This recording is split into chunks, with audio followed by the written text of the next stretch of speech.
Quando pensamos em existencialismo, a imagem que nos vem à mente é frequentemente a de um homem de gola alta e cigarro na mão, absorto em angústias metafísicas. Mas há uma voz fundamental que expandiu esse pensamento, tirando-o dos cafés parisienses e plantando-o no chão concreto da vida cotidiana, especialmente na vida das mulheres, a de Simone de Beauvoir. Ela não apenas popularizou o existencialismo, mas deu-lhe carne, osso e gênero.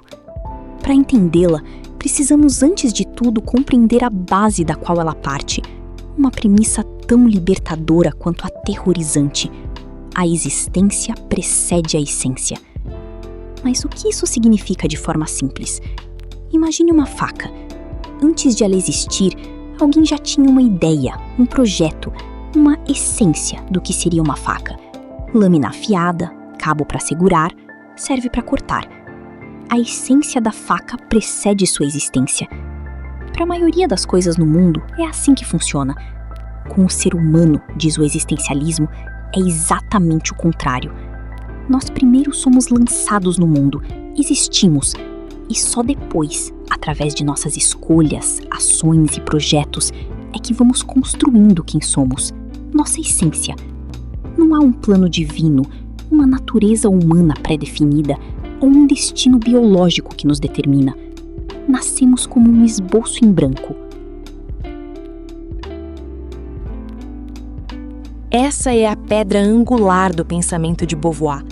E a primeira consequência radical que ela tira disso é: ninguém nasce mulher, torna-se mulher.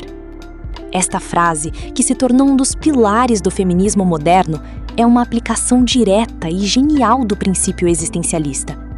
Se a essência não precede a existência, então não existe uma essência feminina eterna, um conjunto de características como doçura, passividade, instinto materno ou fragilidade que defina o que é ser uma mulher. O corpo biológico com que nascemos é um ponto de partida, um fato. Mas o significado que damos a esse corpo e a forma como vivemos nossa sexualidade e nosso gênero são uma construção. São o resultado de uma situação e, crucialmente, de como respondemos a ela. Aqui, Beauvoir faz uma das suas contribuições mais brilhantes ao pensamento existencialista, introduzindo o conceito de situação. Para ela, a liberdade humana, tão celebrada pelo existencialismo, não é uma liberdade abstrata e ilimitada. Ela é sempre uma liberdade situada. Não escolhemos o chão histórico, social, econômico e corporal onde pisamos. Uma mulher no século XIX não tem a mesma situação que uma mulher no século XXI. Uma operária não tem a mesma situação que uma herdeira.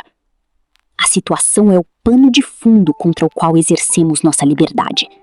Ela pode ser um trampolim ou uma parede.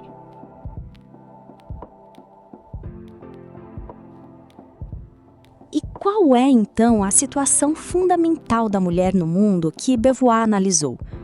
Ela a descreve com uma metáfora poderosa. A mulher foi historicamente construída como o outro. O sujeito, o padrão, o universal é o homem.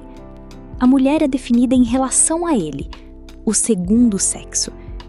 Ela é a alteridade, o mistério, aquilo que não é o homem. Enquanto o homem se define como um projeto, um ser transcendente que age e transforma o mundo, a mulher é frequentemente confinada à imanência, à repetição cíclica da vida, aos cuidados do corpo e do lar, a uma existência estática que não projeta um futuro. Sua vida é um eterno presente, uma repetição. A gravidez, a amamentação, os trabalhos domésticos que se desfazem a cada dia são, em sua materialidade, experiências da imanência. Essa confinação à imanência não é um destino biológico, mas uma armadilha existencial. Ao ser definida como o outro, a mulher é constantemente tentada pela má-fé. A má-fé, no existencialismo, é a mentira que contamos a nós mesmos para fugir da angústia da nossa liberdade absoluta. É dizer, não pude fazer outra coisa, quando na verdade sempre poderíamos ter escolhido, ainda que as opções fossem terríveis. Para Beauvoir, a sociedade oferece um cardápio pronto de má-fé para as mulheres. Refugiar-se no papel de esposa devotada, mãe abnegada ou musa inspiradora. São identidades prontas que nos eximem da tarefa difícil e solitária de inventar a nós mesmas. É mais fácil ser uma mulher de verdade, segundo os padrões sociais, do que encarar a pergunta aterrorizante: quem sou eu de verdade? E o que quero fazer da minha vida?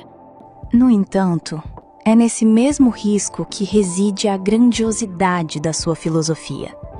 Para Beauvoir, a vida autêntica não está em encontrar um papel confortável, mas em abraçar o movimento da transcendência. Transcender é superar-se, é lançar-se em projetos que ultrapassam a situação dada, é agir sobre o mundo para criar algo novo. É a alegria do artista que dá forma à sua visão, da cientista que desvenda um mistério, da ativista que luta por justiça. Transcender é deixar de ser um objeto passivo para se tornar um sujeito ativo da própria história. Mas aqui mora a sua reflexão mais ética e profunda. A nossa liberdade individual não pode se realizar às custas da liberdade alheia. Uma liberdade que oprime é uma liberdade em má-fé. Não posso ser genuinamente livre se busco aprisionar o outro na imanência para me sentir seguro. A verdadeira ética existencialista de Beauvoir é uma ética da reciprocidade. Ela nos convoca a um mundo onde cada um reconheça o outro não como uma ameaça, uma presa ou um outro a ser dominado, mas como uma liberdade companheira. Um mundo onde eu desejo a liberdade do outro, porque sei que a minha própria liberdade só floresce em um diálogo com outras liberdades, igualmente soberanas. No fim, a grande reflexão de Beauvoir é um chamado à coragem. Coragem de olhar para a nossa situação e reconhecer suas injustiças. Coragem de recusar os atalhos da má-fé que nos oferecem identidades prontas e confortáveis. E, sobretudo, coragem de nos engajarmos no projeto sempre inacabado e arriscado de nos inventarmos. Sua filosofia não é um manual de respostas, mas um convite vibrante para a ação. Ela nos lembra que viver existencialmente não é apenas contemplar o absurdo do mundo, mas mergulhar nele para construir, junto com outros, o significado que nunca nos foi dado de presente. A angústia de ser livre é o preço que pagamos pela alegria de sermos, de forma autêntica e inteira, nós mesmos.